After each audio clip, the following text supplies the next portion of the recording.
जागावाटपाबाबत महायुतीच्या वरिष्ठांची शहांसोबत बैठक। अजित पवार, सुनील तटकरे, गणेश नाईक, आशिष शेलार यांची उपस्थिती।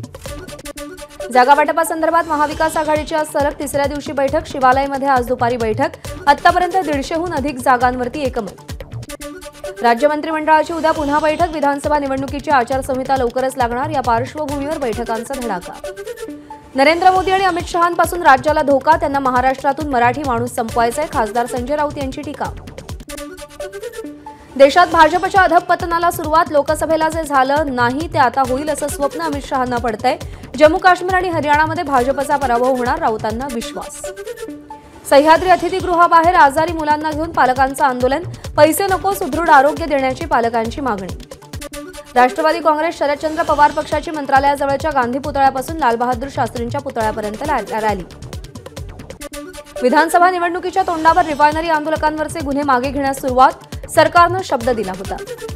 मराठा आंदोलकांकडून ओबीसी नेते लक्ष्मण हाकेंवर हल्ल्याचा आरोप। या घटनेच्या निषेधार्थ सिंदखेड राजामध्ये राजे लखोजी जाधवांच्या पुतळ्यासमोर ओबीसींची घोषणाबाजी। रोहित पवार टोपेंसह 50 जणांना पाडणार, लक्ष्मण हाकेंचा इशारा। जरांगेंना रसद पुरवणाऱ्या आणि ओबीसी आरक्षण पळवण्याचा प्रयत्न करणाऱ्या 50 जणांची यादी तयार असल्याचं हाकेंचं वक्तव्य।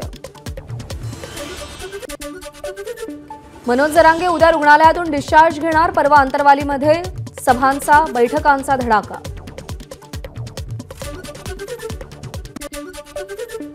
अक्षय शिंदे एन्काउंटर प्रकरणी सखोल चौकशीसाठी न्यायिक आयोग स्थापन करा। राज्य सरकारनं निवृत्त न्यायमूर्ती दिलीप भोसलेंच्या अध्यक्षतेखाली सगळ्या घटनांचा तपशीलवार तपास करण्यात येणार।